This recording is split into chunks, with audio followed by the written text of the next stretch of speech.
Saludamos al economista Rodrigo Mendieta, analista económico. Economista Mendieta, se van vislumbrando ya de mejor forma las cosas en Ecuador. Las elecciones serán este domingo. Quien reemplace al presidente de la República tomará el mando el 19 o el 20 de diciembre.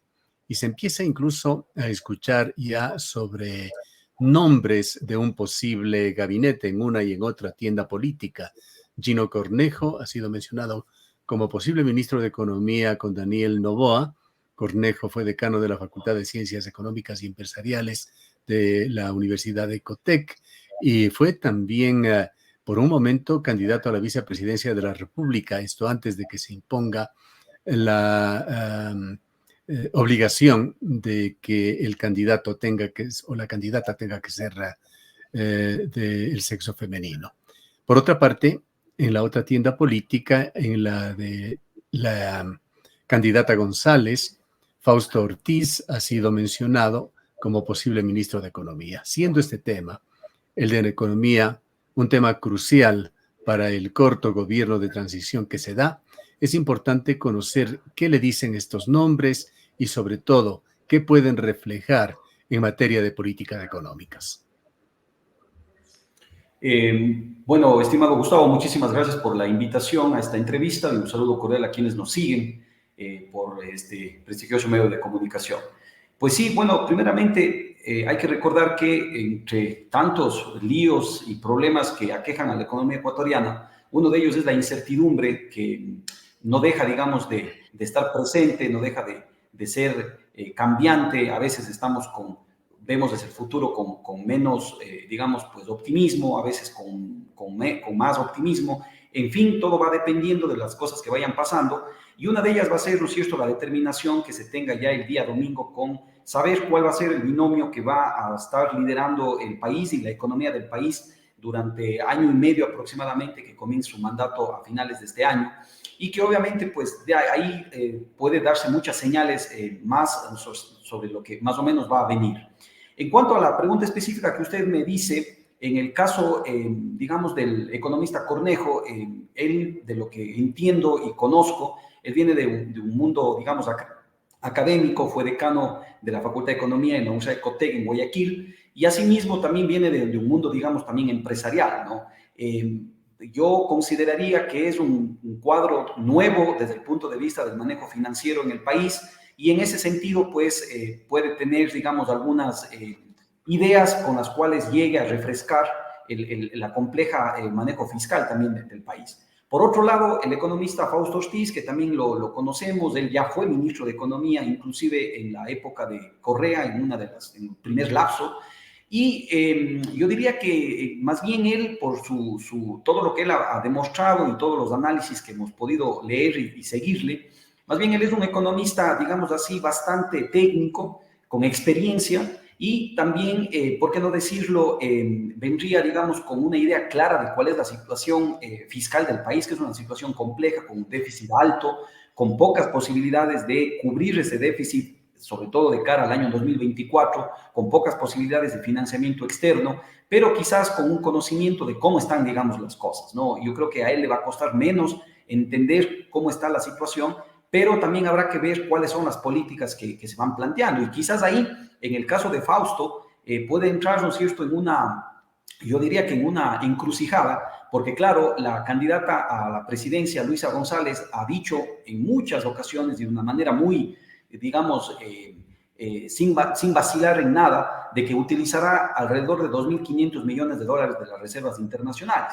Y ahí Fausto va a tener que encontrarse contra ese dilema, porque obviamente él ha sido un claro defensor del tema de que las reservas y su uso indiscriminado, como se dio en una parte del gobierno de Correa, sobre todo al último, cuando él no fue ministro, pues obviamente se llegaron a utilizar hasta 8.000 millones de dólares de esa reserva, poniendo en riesgo incluso la misma dolarización de la economía. Entonces, ahí va a haber, digamos, un tema interesante de ver cómo se va hilando.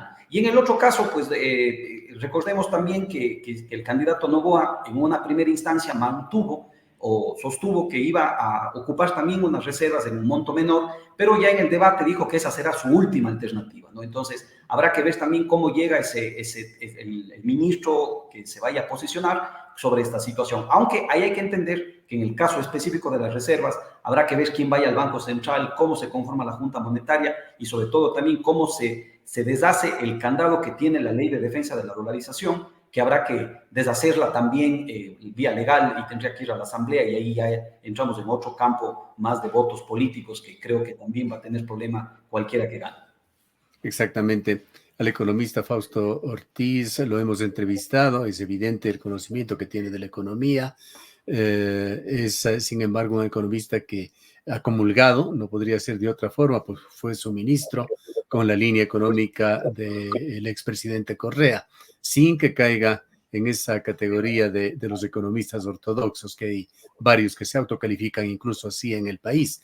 Pero es importantísimo saber cuál es el pensamiento del economista Ortiz con respecto a los dos temas que usted ha mencionado, al eventual uso de estas reservas internacionales de Ecuador y de la dolarización.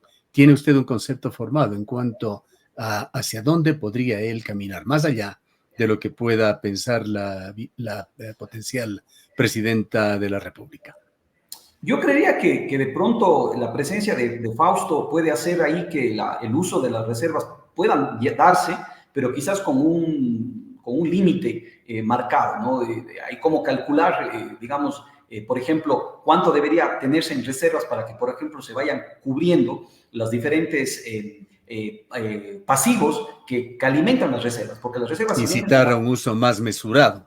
Exacto. Si bien las reservas son un activo, pero también tienen una contraparte. Entonces, si por ejemplo se mantiene, ahí hay unas metas que en la ley de la defensa de la dolarización se tiene, estimado Gustavo, por ejemplo, que en 5 años se cubra o el monto de reservas tenga que cubrir el 100% de los depósitos bancarios, el 100% de los depósitos del sistema público no financiero, ¿no es cierto? Y entonces esos porcentajes no se han llegado todavía. Hay, por lo tanto, ahí que ir caminando hacia tener ese tema sano. Pero eso no quiere decir que no se use.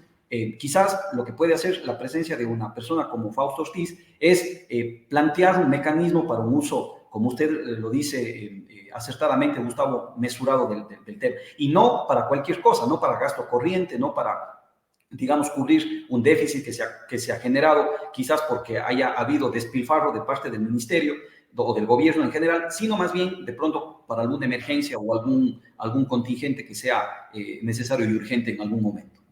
Ahora, más allá de las ideologías, parece que Ecuador por su situación económica está llegando a una situación en la que se han generado ciertos factores que están en el entorno del manejo de la economía. Y esto los ha mencionado en una entrevista para Diario El Universo César Ron, el actual ministro de Transportes y Obras Públicas, quien señala que venga quien venga a gobernar Ecuador, tiene que cambiar el modelo de gestión. Se refiere él fundamentalmente a la obra pública, concretamente a la construcción de vialidad en el país, y él señala que no se puede mantener un esquema que no contemple peajes eficientes y que deje de utilizar subsidios.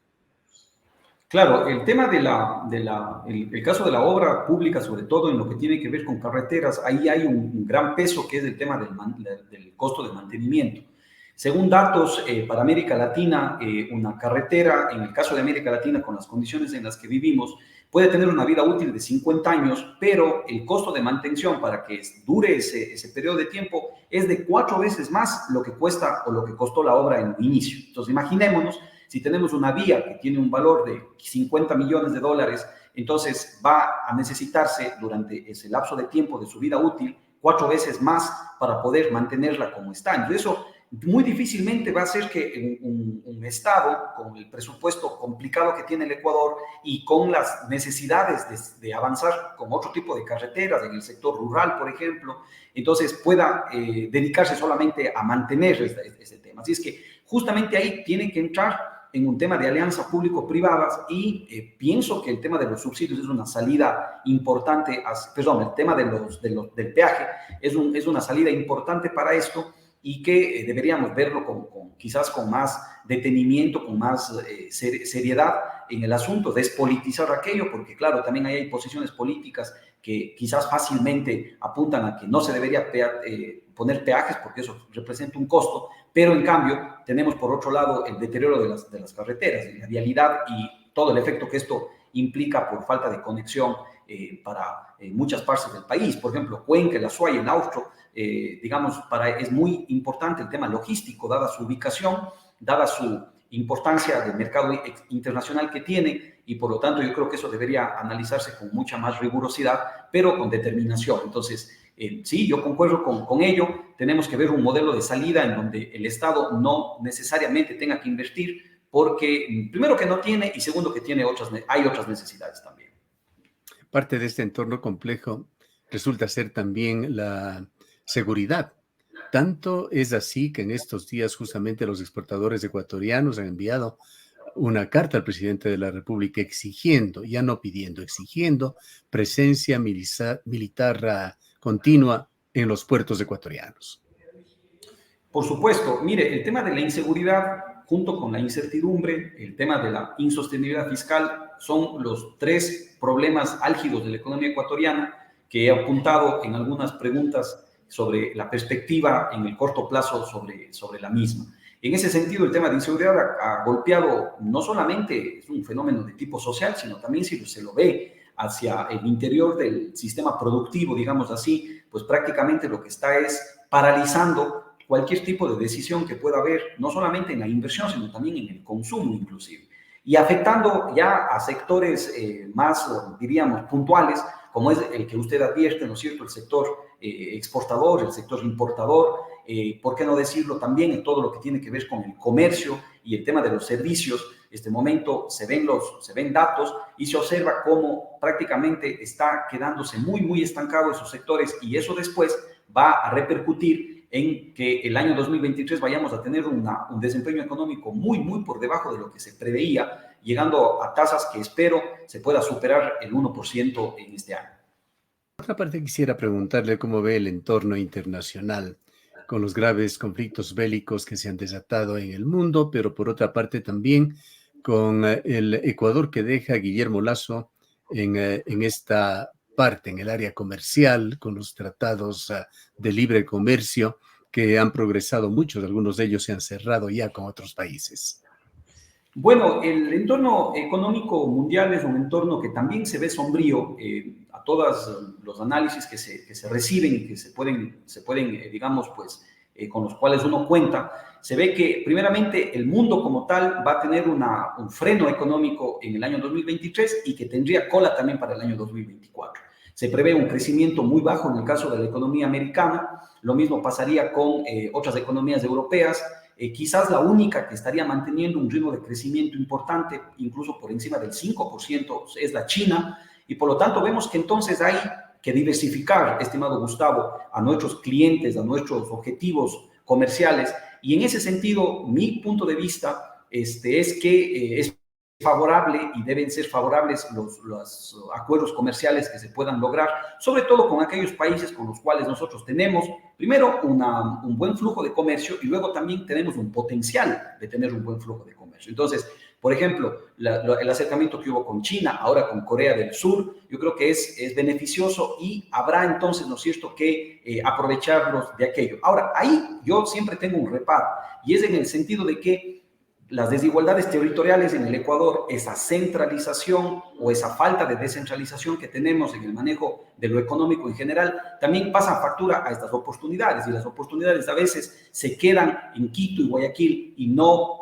van, ¿no es cierto?, hacia provincias que necesitamos crecer quizás con más dinamismo, ¿no es cierto? Entonces, ahí, por ejemplo, tiene que hacer un trabajo, yo creo que mucho más equitativo, el Ministerio de Industrias, el Ministerio inclusive de Relaciones Internacionales, para que sepamos con mayor información en las provincias, por ejemplo, en el caso de la provincia de La Suay, qué oportunidades podemos tener para aprovechar estos acuerdos comerciales con estos países asiáticos a los que me he referido. Entonces, eso es lo que se observa. Ahora, para cerrar la contestación a la pregunta, también yo veo que desde el punto de vista internacional hay todavía digamos, la intención de mantener altas las tasas de interés. porque todavía el problema de inflación no ha pasado en el caso de Estados Unidos y de Europa. Entonces, las tasas de interés se van a mantener altas, eso es perjudicial para la colocación y nueva deuda del caso ecuatoriano. Y el tema de los conflictos en el caso de Ucrania y también en el caso lamentable último de Israel, lo que podría llevar, digamos, estimado Gustavo, si hacemos un análisis objetivo, quitando todo y solamente centrarnos en la parte económica, es que podría darse un repunte del precio del petróleo, ¿no? Y eso, digamos así, pues podría generar mayores ingresos al Ecuador. La guerra en Ucrania dejó ya algunas lecturas y está justamente entre esto. La elevación del precio del petróleo, elevación de commodities, hubo un gravísimo problema también de suministros que de alguna manera ralentizó, en cambio, la economía mundial. ¿Cómo ve usted estas amenazas que aparecen en el horizonte? Bueno, son amenazas porque, claro, por un lado, ¿no es cierto?, pueden generar estos efectos que pueden leerse como positivos al elevar el precio del petróleo, pero también pueden generar otro tipo de circunstancias adversas, ¿no? Pueden dinamizar, repito, ciertos sectores, pero pueden afectar otros. Por ejemplo, pueden dinamizar el hecho de que pueda consumirse ciertos productos ecuatorianos. De hecho, se está viendo que hay un repunte importante en lo que tiene que ver con banano, camarón, en el caso de las exportaciones ecuatorianas. Se ve también un repunte de remesas, ¿no es cierto? Vamos a llegar a un récord, otro récord ahora en el año 2023, es decir, vamos a romper el anterior. Se habla de que estaríamos rebasando los 4.500 millones de dólares con lo que se va viendo. Entonces, claro, hay efectos que a la final, digamos, nos van generando diferentes, ¿no es cierto? Yo creo que diferentes, ya en el caso de la economía ecuatoriana, cuestiones que podemos nosotros recibir más dólares, pero también que se nos pueden ir más dólares, o situaciones adversas como el tema financiero internacional, que va a estar con las puertas cerradas, no va a haber, digamos, ayuda para el caso ecuatoriano, porque claro, quizás este momento Naciones Unidas y todos los organismos internacionales van a estar apuntando a otro lado. Entonces, todo eso hace que el tablero, Gustavo, siempre vaya cambiando, ¿no? Y esperemos, digamos, que esos cambios y en esos temas del Ecuador nos adaptemos de forma favorable, aunque es complicado porque tenemos nuestros ya suficientes problemas internos, ¿no? ¿Qué le parecieron, por otra parte, esas visitas que hicieron los candidatos a la presidencia de la República en esta semana? Esos encuentros con autoridades locales, particularmente con el alcalde, reuniones en las cuales la señora González ha hecho ciertas ofertas concretas, como más presupuesto para las juntas parroquiales, apoyar la descentralización del manejo de las carreteras, transfiriendo competencias a los gobiernos locales con fondos. También ha señalado que apoyará el proyecto de que la cárcel de Turi se vuelva efectivamente una cárcel regional. De la reunión con Noboa no han trascendido detalles sobre lo que se conversó. Mire, yo creo que es sumamente importante. A mí me llamó mucho la atención y me ha dado una especial satisfacción porque lo que demuestra, ¿no es cierto?, es que se tiene una administración municipal que está abierta a trabajar y que está abierta también a que ese trabajo no se anteponga, digamos, a cualquier bandera de índole política, que obviamente son actores políticos y tendrán sus intereses y sus visiones también de futuro desde el punto de vista político. Sin embargo, yo creo que sí demuestra una voluntad de trabajo, más allá de estar contrastando, confrontando, ¿no es cierto?, quizás oponiéndose por oponerse. Yo creo que es muy saludable para una administración local, más todavía en el caso del Austro, que tiene tantas necesidades, pero que al mismo tiempo también ha sido aislada en estos últimos años por los temas viales, por los temas institucionales, por el tema de la cárcel. Vea lo que pasó o lo que está pasando con el tema de las empresas eléctricas y las decisiones que se van tomando ahí. En ese sentido, yo creo que un acercamiento de parte de la primera autoridad es muy positiva. Repito, es importante, es interesante, ese gesto es una señal importante y que ya, digamos, a la postre, cuando alguno de ellos ya esté en la presidencia, sea Luisa González o Daniel Noboa, pues obviamente mantener ese lazo para que se pueda, ¿no es cierto?, seguir solucionando temas de forma conjunta. Repito, Cuenca tiene, y el Austro, la SUAY y el Austro tiene muchos problemas como para entrar a querer solucionarlos vía confrontación, sino más bien que imponga, digamos, se tenga más bien el diálogo que siempre va a ser saludable, ¿no? No sé en qué medida habrá podido usted seguir las elecciones en Argentina, que 8 días después que Ecuador estará definiendo quién será su presidente o presidenta de la República. Se perfila allí el señor Javier Milei, un impulsor de la dolarización.